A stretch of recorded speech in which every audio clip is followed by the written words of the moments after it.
साधारण। गोपी का अर्थ होता है कि जो समस्त इंद्रियों से कृष्ण नाम कृष्ण रस का पान करे उसे गोपी कहते हैं। गोपी समय आगे बढ़ा, सबका मनोरथ पूर्ण करते हैं। भगवान कहते हैं समय आने के बाद जो आपके मन में इच्छा है उसे हम अवश्य पूर्ति करेंगे। वह समय आया। महारास लीला प्रारंभ होता है। वर्णन है प्रथम श्लोक। भगवान पिता रात्रि शरदोत्फुल्ल मल्लिका विचरन्तो मनः चक्रे योग माया उपासितः। ये जो महारास लीला है वह साधारण लीला नहीं है, वो भगवान के परम भक्त ही समझ सकते हैं। कौन सा? प्रथम में आया है भगवान पिता रात्रि शरदोत्फुल्ल मल्लिका। भगवान जो लीला प्रारंभ किए हैं शरद ऋतु में प्रारंभ किए हैं, ठंडे के समय में। ध्यान से सुनेंगे।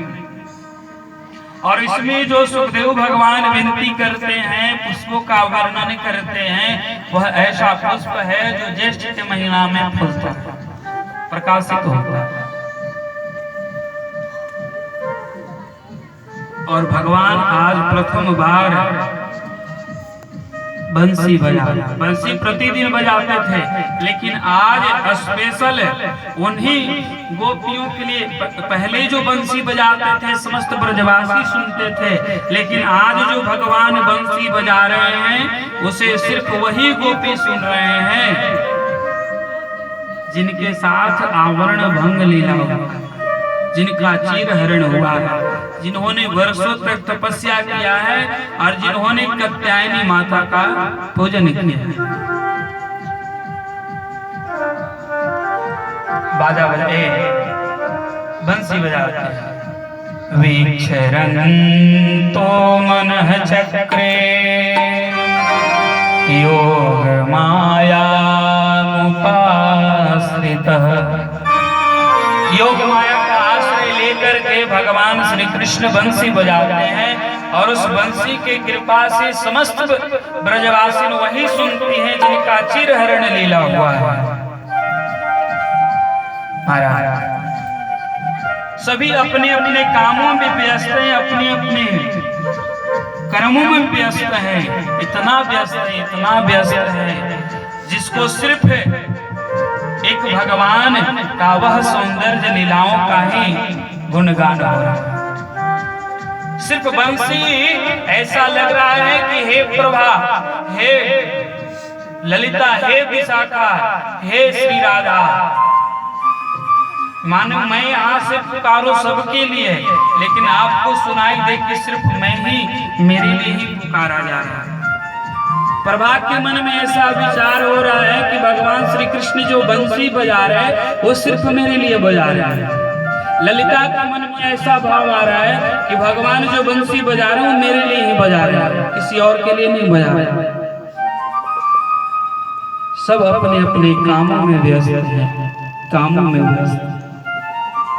लेकिन जब ऐसी बंसी की ध्वनि कानों में पड़े, महाराज सब अपना अपना काम छोड़कर उस धाम की ओर दौड़ पड़े जिस धाम के लिए वर्षों से तपस्या कर रहे हैं। तपस्या दुख प्रेष्ठ विरह तीव्र ताप धोखा वा शुभ ध्यान प्राप्त च्युतः शाल्यो नैवेद्यं छिन्नमंगलः। सब प्रकार के गोपी सब प्रकार के कर्मों में व्यक्त थे। कोई को गौ दोहन कर रहे थे, कोई भोजन बना रहे थे, कोई पति का चरण सेवा कर रहे थे, कोई अंगराग अपने मुखारविंद में लगा रहे थे, कोई भोजन बनाकर माण फंसा रहे थे।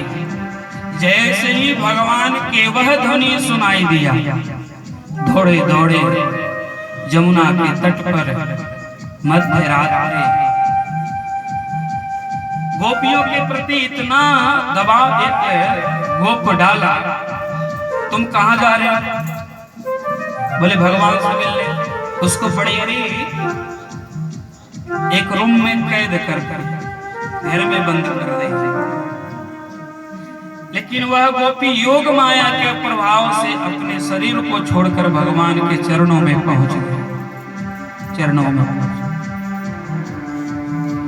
कामं क्रोधं भयं स्नेहं मैक्यं सुहृदयमेव च नित्यं हारो विद्धतो यन्ति तनयतां हिते। सब प्रकार के काम क्रोध लोभ मोह सब त्याग करके गोपियां दौड़ लगा रही हैं भगवान के चरणों का आश्रय करने के लिए। किसी का शुद्ध बुद्ध का ठिकाना नहीं रहा। वहां पहुंचे, भगवान मंद मंद बंसी बजा रहे थे।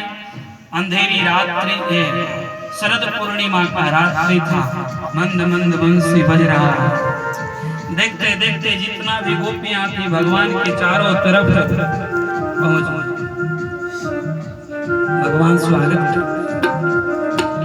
स्वागतम ओ महाभाग प्रियं करवाणि वीणवा ब्रजहेश नामयं काश्यपे गमने कारण। हे गोपी आप आए, आपका स्वागत है। आइए आइए, आपका स्वागत है। आपका आने का कारण क्या आप बता सकते हो? आपका आने का कारण देखिए, पहले भगवान बंसी बजाए, बंसी बजाने के बाद बुलाए और बुला करके पूछ रहे किस लिए आए हैं। सब गोपी एक दूसरे का मुख देख रही है, कुछ नहीं बोल रही है। भगवान कह रहे हो ये जो बंसी का धुन बज रहा है, इस बंसी का धुन सुनने आई है। चलो कोई बात नहीं, सुन लो, सुन कर जाओ। गोपी अगले बोले नहीं। बोले फिर किस लिए आए हो? तुम्हें पता है पति का सेवा ही करना परम धर्म है। पति का सेवाएं करना परम धर्म है। और तुम यहाँ आ गए हो, तुम्हारे पति क्या कहेंगे, तुम्हारे बच्चे क्या कहेंगे, ये समाज के लोग क्या कहेंगे, इसके लिए तुम यहाँ मत रहो, चली जाओ। बड़ा विचित्र कहानी। ओहो, ये चंद्रमा की छटा देखने आई हो, किरणें देखने आई हो, रात्रि का सुगंध प्रफुल्लित कैसे होता है वो देखने आई हो। बोले नहीं। बोले फिर किस लिए आई हो?